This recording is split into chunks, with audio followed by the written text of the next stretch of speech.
everybody, Zachary Levi here, just outside of San Francisco, California, at world-class development studio Crystal Dynamics, whose current project is the reimagining of the Tomb Raider franchise. From now until the game launches, we're going to be hopping around the globe, bringing you exclusive first looks at some of the key ingredients that are shaping and creating this world. First stop, Digital Domain, Los Angeles, California, to meet one of the most crucial pieces of the Tomb Raider puzzle, Lara Croft herself. I'm Zachary Levi, and these are the final hours of Tomb Raider.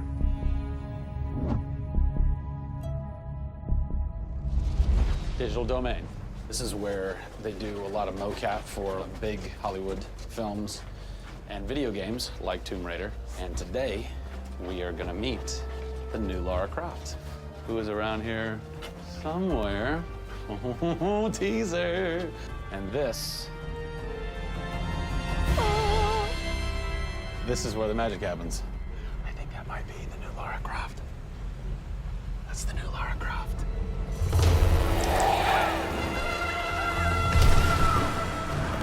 Since 1996, many actors have played the part of Lara Croft, but for the reboot of this franchise, the team conducted an exhaustive international search for someone who could bring a whole new level of emotion to a character who's become so familiar.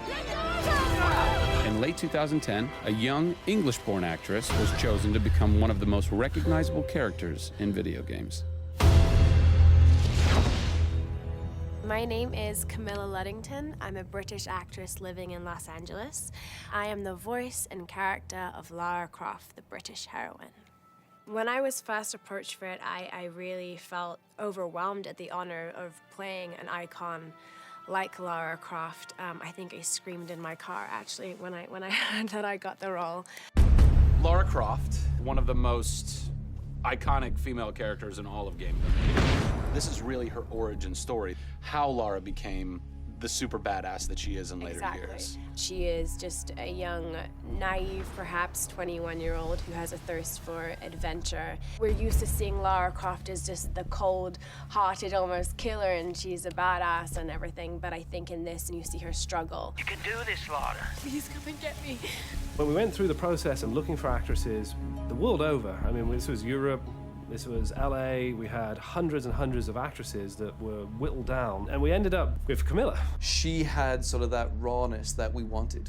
Somebody who not only wanted the part, but was willing to push her character into that emotional area that we wanted. Let's learn a little bit about Camilla. Where are you from? I am from a town in England called Ascot in Berkshire. And it's like those things you wear around your neck. Really didn't do TV or film or anything until I got here in Los Angeles. But really, I had a stage background, which I also think helps though with this because this is almost feels like performing on a stage. Yes! So here we are. This is performance capture stage. The volume. The volume, they call it. That's interesting. You'll have to explain that to me later. I don't know why. I think maybe it's like a measurement thing, like height and width and depth. I'm gonna go that with yes. Creates volume. Yeah. Math nerd. And you also do get nifty props. Yes, and what's a fun fact about this? Careful. Oh, You can hit somebody. Jeez. wow. Is that they'll put Velcro on this, and they'll be like, okay, you're gonna have a gun and another gun, and they'll just stick to you. How much Velcro does a bazooka need to stay on tightly? A lot. There had to have been a lot of pressure as far as being the new Lara. It was intimidating. Did you go run around in the woods? Did you go hunt boar with a bow and arrow? Well, what's funny is I actually did archery when I was a kid. Really? Yeah, at the time you're thinking, why do I need archery? You know, when am I gonna use a bow and arrow? And now I know why. Interestingly enough. No! Is Lara a video game icon? A sex symbol? I think she's both. Oh! Obviously, she's a game icon, but I also think she's a sex symbol because she fights for what she believes in. She's courageous, and I think those things are sexy. The shorts are gone. That's a bummer. Which I'm sure most guys will think is a bummer. I like her new look. Yes, she's still gorgeous, but now she's a person. Camilla brings truth. She is truly breathing life into Lara Croft. And when Lara is supposed to be going through an emotional scene, you'll see tears streaming down Camilla's face, and it's real. People ran over to her, like, are you okay? Like, she's got mascara running and tears streaming down her cheeks, and she's like, oh, yeah, And you're like, wow. When I got this role at first, I did not even know that I would be crying so much. I just thought I'd be kicking butt. That was the Lara that I thought I'd gotten myself into. This was some of the most emotionally and physically draining work that I'd ever done.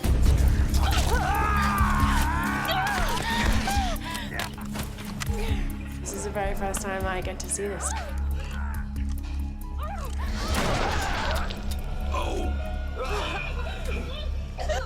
Oh, God. They had to do it. They had to do it. So the fans have now seen Lara's first kill. What was that moment for you like? Intense, for sure. Probably one of the hardest things to film. She has to fight for her life. It's fascinating how she reacts to that. You know, she doesn't just walk away from that first kill. It really gets to her, and you see her become Lara Croft. Camilla Luddington is our new Lara Croft. Strong, spunky, gorgeous, brave. How did she get so brave? Excellent question. We're going to cover that in our next installment when we sit down with the writers who crafted the origin story of Lara Croft. Don't miss it.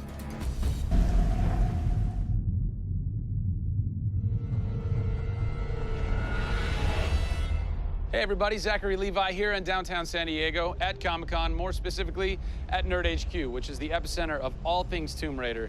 The anticipation is building as the team from Crystal Dynamics continues to say that this could be the game of their careers. Today we're going to dig a little bit deeper into the story with some of the key writers and designers who are brave enough to tackle the origin stories of Lara Croft. These are the final hours of Tomb Raider.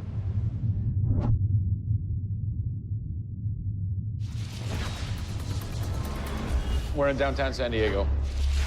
We're at Nerd HQ. Fans, the public, will get to play the game for the first time ever. Are you nervous? This is the most nervous time of the entire game. This is huge for us. This is the first time we're giving anybody the opportunity to put their hands on the game. It's not finished yet. It's hard to send it out into the world like that. It's a little young, it's a little fresh. When you put it in the public's hands, you're getting a very raw, unfiltered, like, hey, this is what we love and this is what we don't. You'll start to read about it now. You'll start to see it online. You'll start to get people's perspectives. We're making sure that we make it the best thing that we can for the fans, and these are the fans. Why make an origin story? You could just kind of continue with the Lara Croft Tomb Raider saga, but you didn't. Why? We didn't start with the idea of doing an origin story, actually. We started with the idea of doing something fresh. There haven't been very many games that have the opportunity to go back and tell the true origin story. There is very few games like this. In the history of the Tomb Raider franchise, there has not been a female lead writer until now, Rhianna Pratchett. For me, I didn't think of it like we needed a female writer to do that. Rhianna just nailed it. Rhianna Pratchett. Yep. Does it take a woman to know a woman? It probably helps, but I don't kind of think about it as much as everyone else does. I tend to think of myself as being a writer first. There is some of me in her, absolutely. She's very bookish, she's very in her head. I went to public school, I actually learned archery. Camilla did as well, I heard. We bring up our ladies properly. And I genuinely studied Egyptology. I wanted to be an Egyptologist. No way. You know, I've always been a huge fan of kick-ass females. I mean, I grew up on Terminator and Aliens. Yeah. You know, fighting aliens in the future. I thought that was what girls did. It's great to be here at Comic-Con. This is my first time. People are really responding to this kind of new Lara. The fans have been great. They've been very supportive. I want to kind of live up to their expectations. I grew up going to fantasy and science fiction conventions. Now here I am looking at a Tomb Raider poster on the side of a building for a Tomb Raider game I have written. Can't quite process that, but it's very cool. Lara's actions affect her character and her emotional state, and so the first kill for us was a big thing.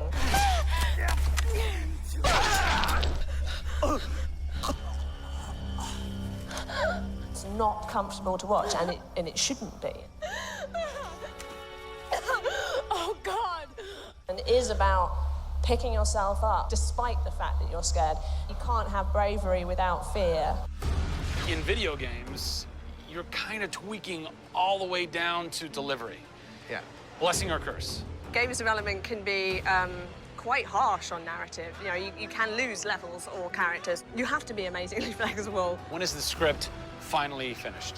You get insight when you see it through your audience's eyes. Yeah. So once the story gets to a point where we can start sharing with people, where we can start putting it on the screen, then we start to understand, are people getting from it what we want them to get from it? The feedback is that it's really fulfilling our primary goals of delivering a story that introduces people to Lara Croft, but also just takes them on an amazing adventure.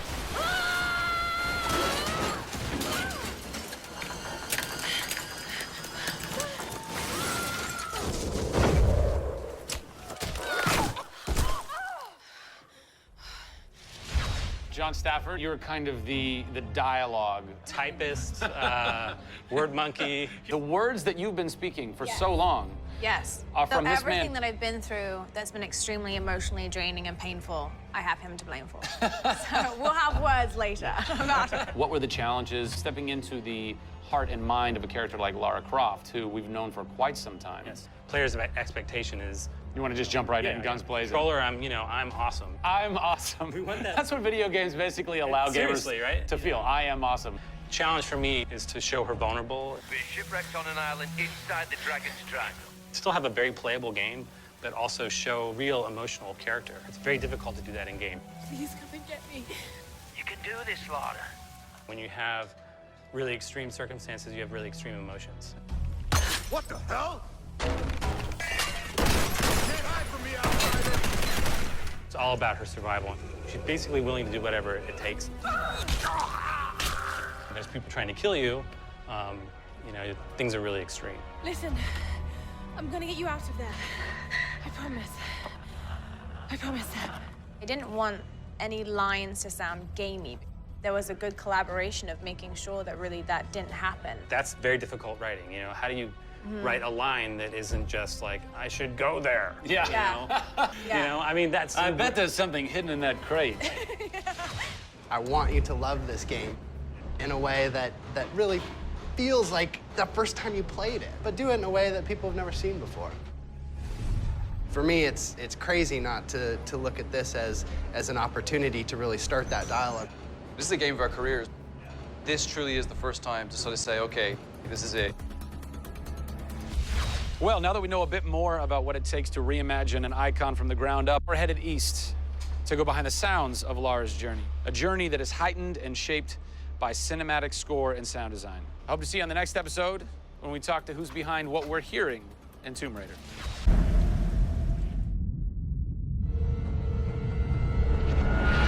Hey everybody, Zachary Levi here in the heart of London's famous West End. Behind me is BAFTA, the British Academy for Film and Television Arts. Why are we here? Excellent question. For starters, Tomb Raider, the series, has garnered a lot of love and accolade from BAFTA over the years. Some of the key players on Crystal's dev team are BAFTA LA members. And to top it all off, legendary video game composer Jason Graves is a BAFTA winner. We're going to catch up with him in just a bit, but first, a little trip to Raleigh, North Carolina, where we go behind the scenes at Jason's recording studio. These are the final hours of Tomb Raider.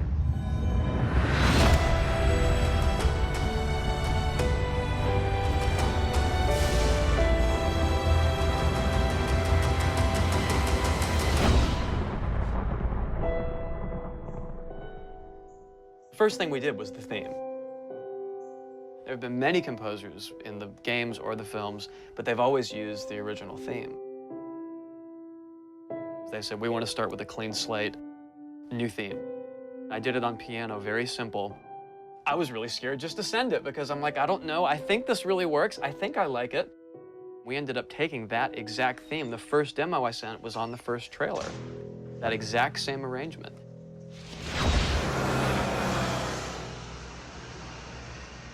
So, Jason, currently you're working on this reimagining of Tomb Raider. When you're taking on a new project, what are the things that attract you to that project? The heritage of a particular game, I think obviously. And don't even get me started on Tomb Raider. I literally almost drove off the road. I was on the phone with the audio director. Like, oh, stoplight! And I had to pull over a little bit to not hit the car behind me. What I loved about Tomb Raider, what really drew me to the project was they had no pre-existing conditions. What Because can you they do? wanted to get out of what it used to be. They wanted something new. They wanted something fresh. Jason's done hundreds of games at this point. He was an easy choice for us to go with on paper because he has such great experience. I listened through a lot of different material from a lot of different composers. I was really taken by how well he did the intimate stuff. The textures and the real, like, you know, intimate and vulnerable bits that we needed to highlight in the game were a great match for us. What is square one for you when you start wrapping your head around it going, this is where I feel like this world is going to exist? Main theme, call me old-fashioned. Then it was a matter of finding out what kind of percussion would work. And always going back to the melody and the theme, because that's kind of the heart of the game. The most signature thing that we need to get right is Lara's theme. One of our big goals was that it can be used in any emotional context. What does it sound like? High action.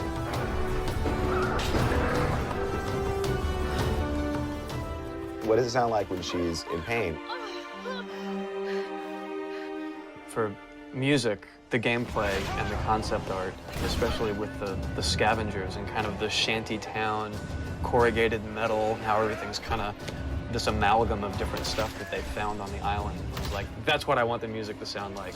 The bad guys are playing the music now. Alex said something like, it'd be really cool to have something, you know, chains on a metal board, or like you're banging a metal fence. 2 weeks later, Jason calls me up and he's like, so this guy who's like the sculptor who lives right around the corner from me, I was talking to him about the idea of creating an instrument. And I'm like, that sounds completely insane. We have to do that.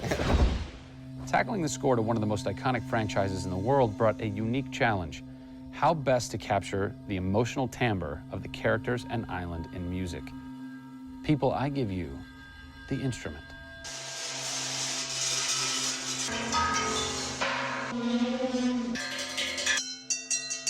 The instrument. I was going to let Matt determine the aesthetics. I was really only concerned about the sound that the sculpture was going to make. Matt built this, which looks pretty much exactly like Laura's original homemade bow in the game. There's different timbres based on different materials, metal, glass. It's a direct line from the plot, the characters, the story, the environment, straight to the sculpture. We always wanted the island to have that character in itself. Creating an instrument gave it this unique identity. It's got a voice. Yeah. The very beginning of the game is nothing but the instrument.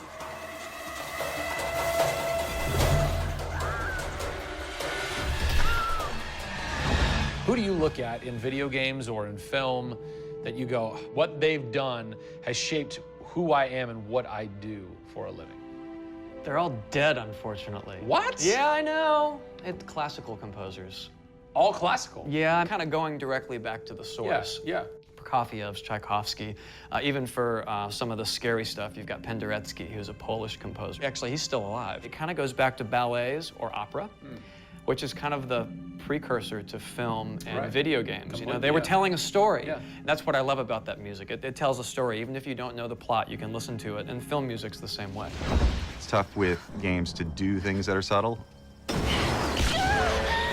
You want to make Lara relatable, make her realistic. Another one. She went down over there. Tell her story from the beginning and show how she became the superhero she becomes. One of the first things that I ask any developer is the emotion. Because to me, that's the biggest thing that music can do in 1/10 of a second. The music just, it nails the emotion. Wow, that was amazing, huh? I personally don't think I've ever sounded so good in an interview before. Although Jason, Jack, and Alex are audio savants, so that would make perfect sense. I cannot wait to jump into this game, not just for the amazing action, but the emotion and mood and tone that they're going to set with their incredible skill. Tune in next time for a special secret announcement that is going to change the way you play Tomb Raider forever. See you soon.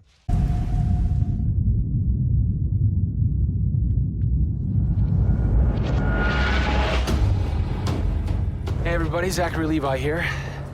Over the last few months, we've brought you exclusive behind-the-scenes looks at the final hours of development of Tomb Raider. You've seen Camilla recording her last few lines, Rihanna musing her last few words, and Jason completing the last few notes of the score. As those key pieces lock into place, it's time to reveal one of the last portions of the game, and a team that's been shrouded in secrecy for 2 years. We're here in the beautiful and freezing Montreal, Canada, to bring you the final hours of Tomb Raider Multiplayer Edition. These are the final hours of Tomb Raider. Welcome to yet another world-class studio in the Square Enix portfolio, Eidos Montreal, home of the multi-award-winning game Deus Ex.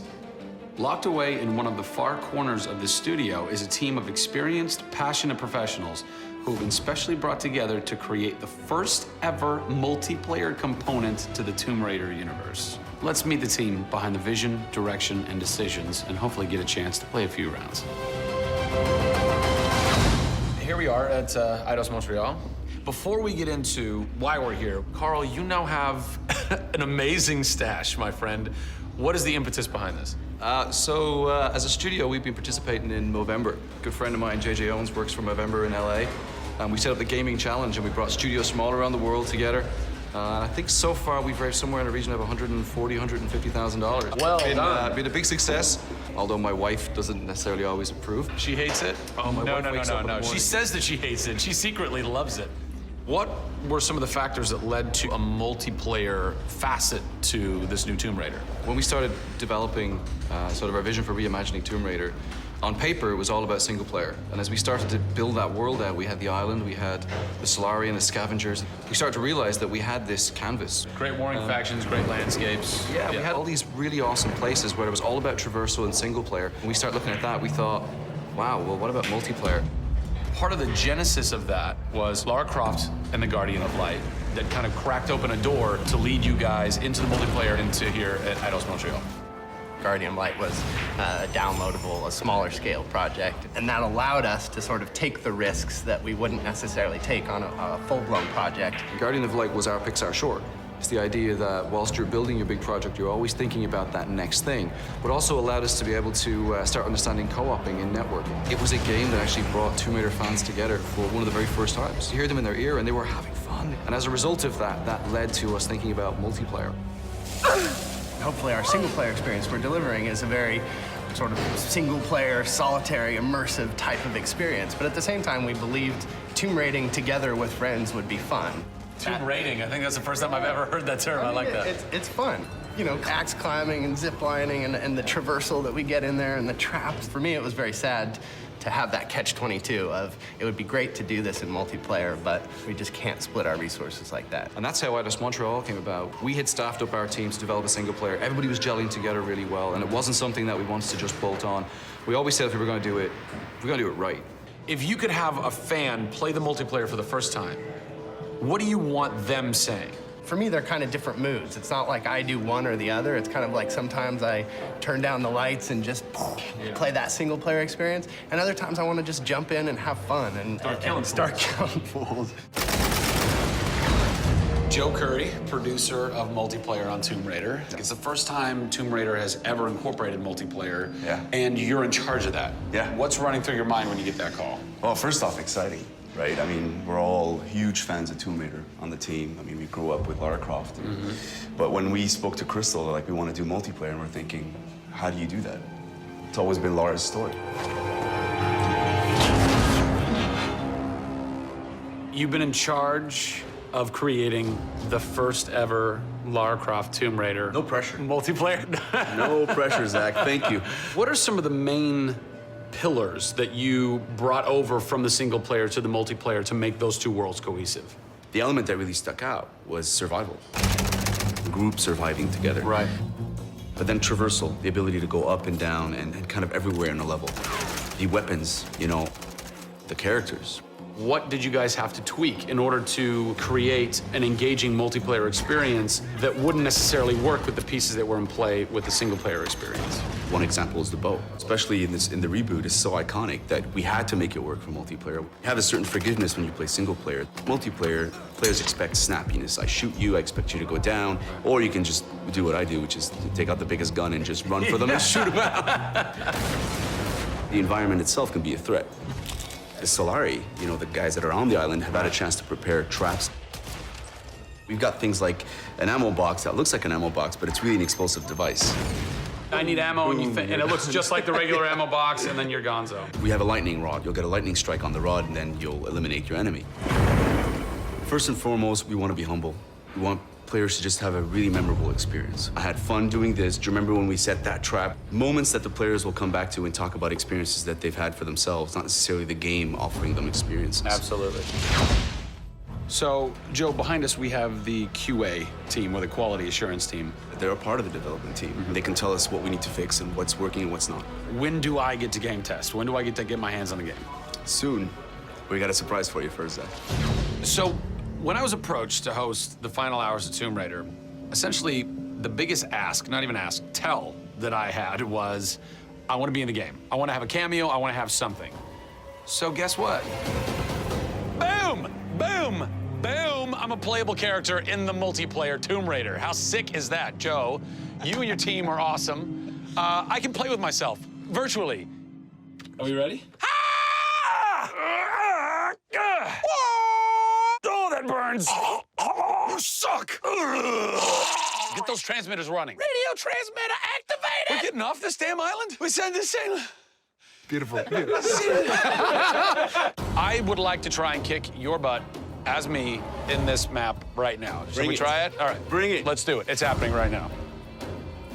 Oh, nice! Was that one of my traps? That was one of your traps. Yeah! These booby traps are really fun. I mean, they're really, really fun. Yeah! Don't worry about it. Just because you made the game and I beat him. As you can see from the people and passion here at Eidos Montreal, this isn't just some add-on. They're devoting themselves to making this an experience in keeping with the feeling of single player. Familiar, yet different. Coming up in the final 2 episodes of our series, we go back to the home of Lara Croft. They're taking Tomb Raider to the finish line, and we'll be there for it.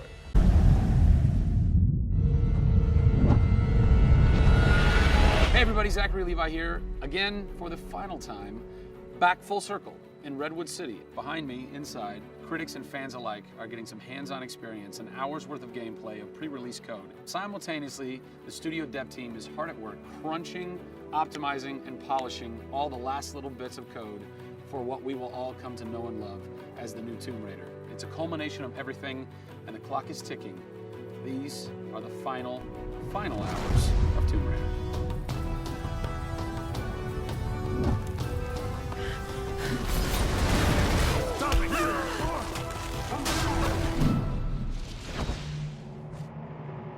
Tonight we have a large audience coming in. We decided that rather than going to one of our partners and just doing a live stream, we decided you come to us. Yeah. We have a big area in the studio and let's open it up. Have you ever done anything like this before? No, we've never done it because right now we've got black curtains up around a specific area of the studio, which is our next big thing. Only a select few people have been allowed to come in, and everybody's heavily NDA'd, and now we're going to bring 80 plus people into the studio. But it's exciting, to bring those type of people into the studio. They're the fans, they're the people who love it, and we want people to be a part of their experience. On one half of the studio, all that is going on like crazy, but basically in half the studio, you guys are just pounding, working out every last glitch, every last bug, making sure that it's all just perfect, done and perfect, exactly, for your certs on Friday. Yeah. What happens when a game fails, cert? Then things start getting sweaty around here. You're dicing with death right there. Well, you might be missing a release date. That's how big a day this Friday is. Yeah, it's huge. If we submit and they come back and say, hey, there's maybe 35 things that we'd like to change, then as a studio, we'll change them. We'll improve them. Or there's small things that they say, hey, this experience might be better if you just fix this little thing. Then of course the team are literally sitting there waiting for that to happen. And there has been games I've worked on where we've submitted and within 24 hours it would get kicked back and they'd say, hey, you guys are crazy, you shouldn't have submitted it. So, there are 80 people in the office right now. You're 4.5 days away from delivering this thing, and they're strewn about. What are they all doing? So we have guys working out of very prioritized hit lists, right? So we say, okay, this is the most egregious thing that we've noticed lately. We'd like for you to focus in on it. What are you guys debugging here? Looking at some menu transitions. Oh yeah, we want to make sure everything feels snappy all the time. Menu transitions. If I had a nickel for every time. One of the toughest things with Lara as a character is her hair. You try to simulate hair in a video game, and it's not always exactly the way it would be in real life. But that's something that's, I think the fans really point that out, and they want Lara to look as good and as believable as possible. So even in the home stretches, we're trying to sweeten it and make you believe it. So I spend a ton of time playing the game. So while everybody else is busting their butts trying to make it work, you're having fun. That's basically what you're saying. There's about 80 people that are all still busily working in this last week before the game goes to cert. Absolutely. One of those groups is called the what group? The OMS group. And what does OMS stand for? OMS is an acronym for Oh My Shit. And what does that mean exactly? When you're into the high octane moment, the only response that we were challenging the team that it could come back with was, I would exclaim, oh my shit, that's awesome, right? Like, I couldn't even cuss properly. It could have been the OMHG, the oh my holy God team. Yeah. But oh my shit, oh my I think shit, it is resonated. sufficient. So many companies focus on the explosions, and we love explosions. I mean, there's plenty of them in the game. But it's also about sometimes that implosion moment, that time where you actually feel like you're part of that. We have an early example in the scavenger den, very early in the game, where the camera is about 6 inches from the back of her head as she's in this claustrophobic moment as the ceiling gets lower and lower and the water gets higher and higher and the torch, you're worried, is it gonna go out? And as you suck in for that moment, if it's resonating with people, as we've seen it resonate here, you actually watch people who are claustrophobic kind of lean back in their chair a little and kind of react, and that's exactly what an OMS team is about.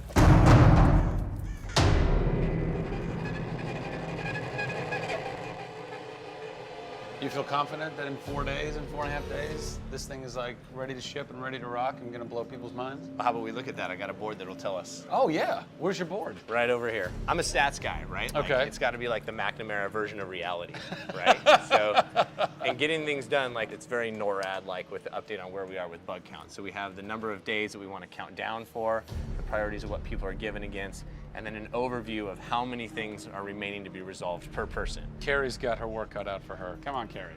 Yeah. Ultimately, we have to figure out how do we hit the quality on a predictable timeline. So right now, we're trending towards being able to hit that in 12 days.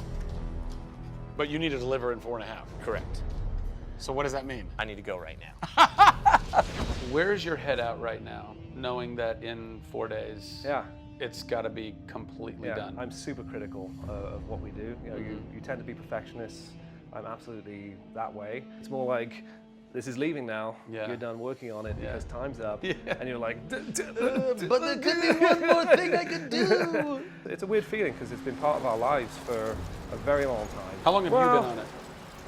Definitely 4 years, like 4 years. Yeah, 4 years. That's insane. I know. I was young. Yeah. Fresh face. I was young then. Yes. No bags, no grey hair. Yeah.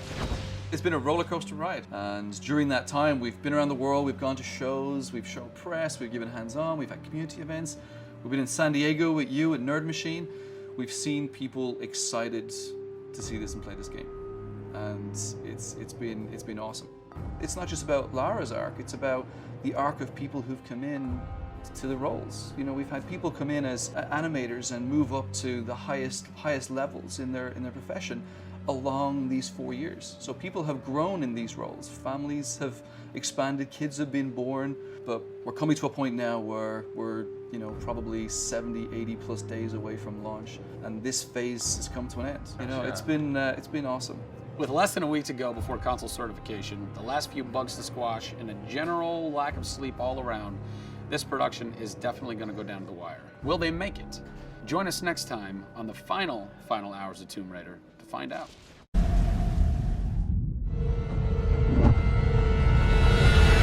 Over the last few months, we've followed the very talented Tomb Raider team through some of the most ambitious and innovative game development the industry has ever seen. In the next few days, they submit the final code for certification.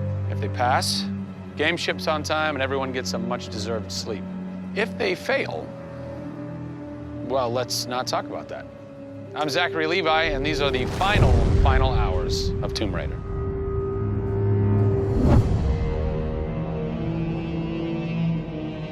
We've been around for 20 years at this point. Oh, wow. In this industry, that's crazy. Yeah. 20 years of games, and many times we've almost not made it, right? Through generation transitions, or you've had had ups and downs in terms of games being released. And for us to still be here, making games and being competitive, it's amazing. Is this pretty typical for you guys to be in the last week and really all you've got left are these little bugs to do? Maybe it's a few hundred still left to go. The team's cranking them out. You know, you're play testing it a lot. You're getting QA, quality assurance, to make sure it's clean. You know, stuff's coming in still, as in like, hey, this crazy thing happened here. And simultaneously, IDOS Montreal is doing what you're doing, just with the multiplayer at the same time, because the multiplayer and the single player are being delivered at the same time. So it's a big on team. Friday. Everybody's got to come together at the same time, at the same moment, and put pencils down and say they're done. Pencils down. Done. See. We're submitting in 4 days. Let me tell you now, we've had to move. Brian Horton, he was art director. He moved over to my department in Brand about a month ago. There was a morning that he woke up and they went, "You've created a beautiful world. Now step aside." So my job is I'm working with a very talented team in the brand to make sure our screenshots are good, to make sure we have covers for magazines, posters, to make sure we have posters. Right. There's a lot of materials, just like in a film. Yeah. Where when a film's done and in the can, you have to sell it to people. You have to let them know what's cool about it. Listen, I'm coming to get you. I'm going to get you out of there. I promise, Sam. What's been great about this over the course of the entire process, you traveling around with us, is that we've been able to bring you the final hours of each of the pieces. Yeah. We've spent probably the last 6 months watching how the music's come to an end and the voice acting has to be done. So each of our episodes up until now has really shown a side of the final hours of that particular person's role in the game. And now everything's come to a head where we're submitting the game this week. The guys are tirelessly working. You know, the guys have literally, at some cases, slept in the studio. Okay, so launch day, let's say you were at March 5th now. Where are you? What are you doing? I'm probably in bed trying to get 12 hours sleep. Because more than likely I would have been at some midnight opening the night before up till very late celebrating. So I'm probably at this time of the day, I'm probably in bed. I think a lot of us won't even know what to do with ourselves. You get so heads down in something and it's been a part of our lives for years now. And you sort of get to that point where waking up in the morning, you're thinking about the game, and going to bed at night, you're thinking about the game. I'll try to sneak a little time here over the holidays, but then, you know, wait till the dust settles and we really get this in the hands of the consumers before I can really relax, I think. Even though I played the game so many times, I cannot wait to take the cellophane off of that game. Yeah. Pop it in. It's the retail. It's the retail copy. Yeah. And there's something special about that printed disc, putting it into the system, and you're like, this is the same game that I worked on for 3 years plus. And everyone else can have the same experience that I'm going to have right now. Yeah. Of all the taglines, whether they're actual dialogue in the game or marketing lines or whatever, something that would sum up your experience over the last 4 years is a survivor is born. Yeah. A survivor is born in you, a survivor is born in Crystal Dynamics. Yeah. We just wanted to be known as doing top-tier work. There's games I look at and say, I wish I worked on that game. Yeah. Right? Yeah. And I wanted Crystal to be that. And I think that with this one, we're going to do it. Yeah, anybody can make an explosion look beautiful and make a world look phenomenal, but we now move into a period of time where it's about having a connection with something which is much deeper than just saying, I have a controller in my hand and I'm guiding a character around and fighting or solving puzzles. There's a depth in the story that we're trying to tell, which hopefully for us is going to be able to set that structure for the future. Hopefully we've taken the risk and we've been shouting so loud about this that we're actually carving what should be done. No! Oh, don't do this to me, you northern bastard. Are you excited? You nervous? I'm both excited and nervous. You know, because we've been masters of our own destiny up until this point, and now we're going to continue that right through to launch. And what's great is that from the very first presentation I gave with Daryl about here's the vision of the game, all the way through to the very first game sitting on a shelf on March 5th, we've been there for the ride. We've been on that journey. And then all of a sudden you reach March 5th and you're no longer there's millions of copies of your game out there, and they're in people's hands. And you're thinking, like, how are they playing it? Are they having fun? What are they saying? What are they going to do? As soon as they put the controller down, what's the next thing for them? Do they want to tell people? What do you want their response to be? I hope those people see that the story we've built and the foundation we've built is one that will last a long time. Doing something that's special is just incredibly tough, no matter what it is. You've got to really want it. You have to be passionate. You have to care about it. Everybody realizes that this is the game of their career, and everybody wants to put as much time and energy into this as possible. We have a studio full of passionate people who have put their lives into making this thing happen. This is not just a game that we're just going to ship on March 5th and people will go, great, I've got another game to my credits. This is one where the team are going to look back and go, that was a journey. It's been an honor to be able to work on Tomb Raider, and long may it continue. I see this getting bigger and better over the next few years.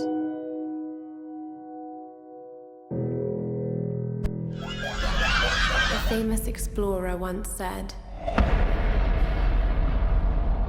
that the extraordinary is in what we do, not who we are.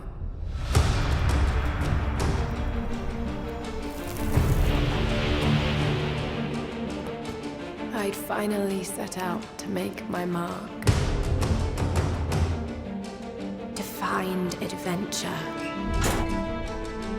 But instead, adventure found me.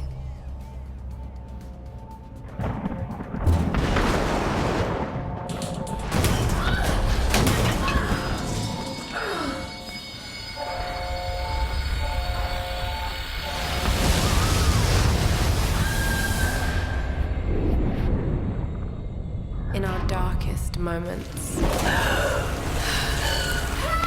when life flashes before us, we find something. Something that keeps us going.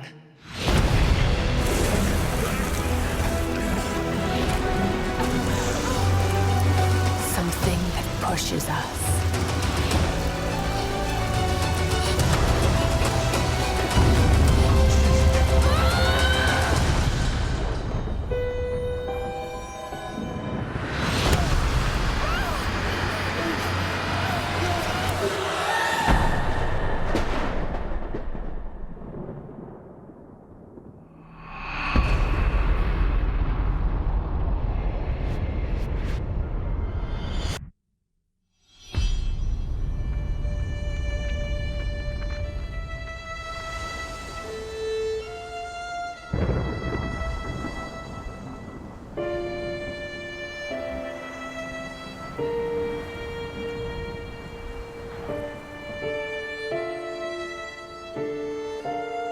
When all seemed lost, I found a truth.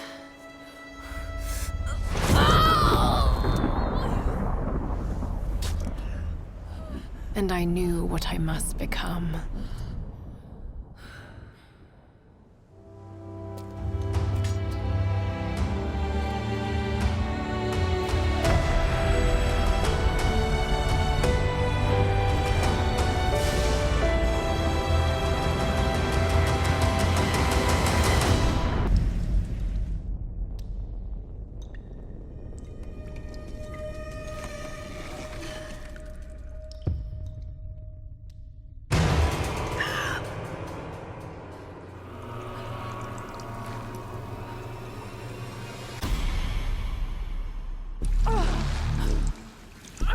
Get out of this.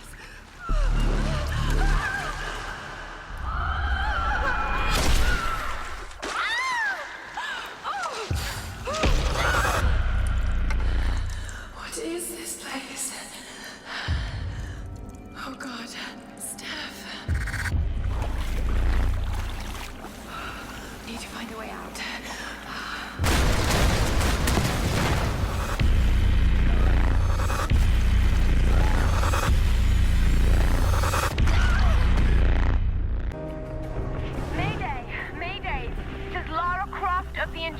We are stranded on an island in the Dragon's Triangle.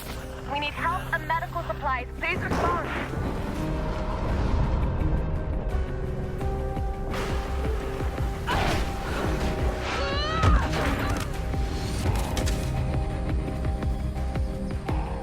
Sorry.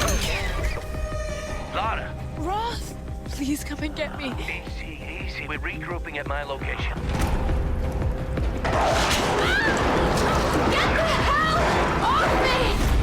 But some of the others wanted to go further inland. After that, I never saw any of them again. Lara, you're alive! Hey! Get off of me! Let go of her! We waited so long. He took her. He took Sam. Who took Sam? A man, like the one who killed Steph. Lubisz grać w прятки, малышка. Get back.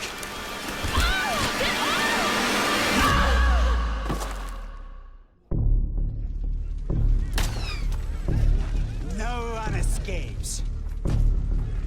Out! Вылезай! I always find her.